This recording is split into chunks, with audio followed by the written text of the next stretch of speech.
बड़ा आदमी फटा भी कपड़ा पहन लेता है ना तो फैशन में आ जाता है। छोटा आदमी फटा पहन ले अभाव में तो वो दरिद्र कहलाता है। जो बड़ा है ना उसमें लोग दोष का दर्शन नहीं करते। यहां पर नारद जी ने उदाहरण दिया कि आप दर्शन करिए, गंगा जी में पवित्र वस्तु बह जाए, अपवित्र वस्तु बह जाए, क्या गंगा कभी अपवित्र होती है? नहीं। सांप यदि स्पर्श हो जाए तो शुद्धि करानी पड़ती है। अब विष्णु भगवान तो सांप पर ही सोए रहते हैं, कभी उनको दोष लगता है? नहीं लगता। अग्नि देवता में जो डाल दीजिए भस्म हो जाए, अग्नि को दोष नहीं लगता।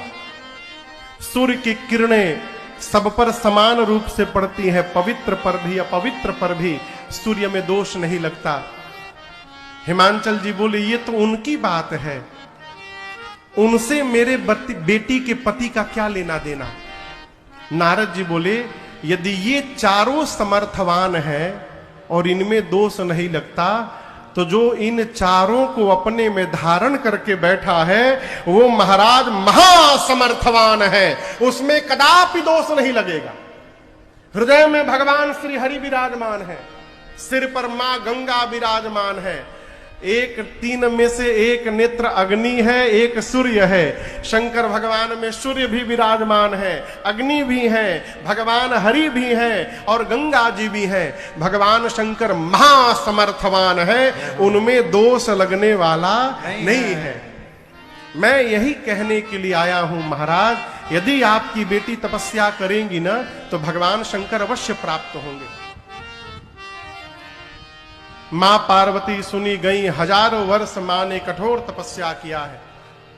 आकाशवाणी भई, आकाशवाणी ने मां की प्रशंसा की और कहा आपकी मनोकामना पूर्ण हो गई। इधर भगवान शंकर के सन्मुख एक बार राम जी प्रकट हुए। शंकर जी को वैराग्य आ गया सती मैया के जाने के बाद, और राम जी ने प्रकट होकर कहा बाबा मैं कुछ मांगूंगा तो आप देंगे? शंकर जी ने कहा आज्ञा करिए। राम जी ने कहा जाय विवाह हो शैल जही, यह मुहि मांगे थे।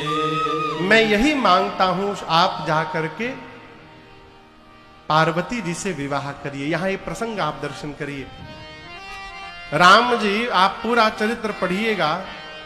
जहां तक सरकार मैंने पढ़ा है, मैंने दो ही बार राम जी को मांगते हुए देखा। एक यहां शंकर जी से मांग रहे हैं और दूसरा अरे मांगी नाव केवट आना। दूसरा केवट भैया से नाव मांगा। यहां पार्वती जी के लिए राम जी क्यों मांग रहे हैं यहां दर्शन करिए। राम जी कहना चाहते हैं पार्वती जी ने मरते समय किसी देवताओं से आशा नहीं लगाई। किससे लगाया था? पार्वती मैया, सती मैया ने राम जी से। राम जी कहना चाहते हैं कि जो जीव संसार के समस्त आशाओं का त्याग करके और मेरे भरोसे हो जाता है, उसके लिए यदि मुझे किसी के सामने हाथ भी फैलाना पड़ जाए जीवन में तो मैं पीछे हटने वाला नहीं हूं, मैं उसके लिए मांगने को भी तैयार हो सकता हूं। यहां प्रमाण है सती मैया के लिए, पार्वती मैया के लिए राम जी ने मांगा है। शंकर जी ने कहा जो आज्ञा प्रभु आज्ञा सिर पर नाथ तुम्हारी।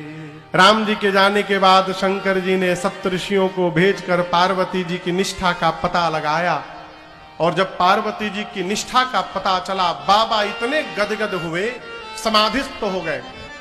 पिछली बार समाधि में गए तो 87,000 वर्ष बाद लौटे, फिर गए। अब 87,000 वर्ष बाद लौटेंगे कि 1,00,000 वर्ष बाद लौटेंगे किसी को पता नहीं है। इसी बीच एक दैत्य ने जन्म लिया जिसका नाम था ताड़कासुर। क्या नाम था? तपस्या करके ब्रह्मा जी से वरदान लिया कि शंकर जी के तेज से जन्म लेने वाले पुत्र के हाथों मृत्यु हो, ऐसा वरदान लेके लगा देवताओं को मारने।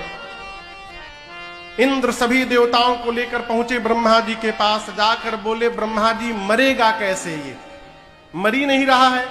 ब्रह्मा जी बोले तुम लोगों से नहीं मरेगा, शंकर के तेज से जन्म लेने वाले पुत्र के हाथों मृत्यु होगी। इंद्र बोले फिर तो मर भया। ब्रह्मा जी बोले पक्का मरेगा, कन्या विवाह के लिए तैयार है, आप लोग केवल दूल्हे को तैयार कर दीजिए बस।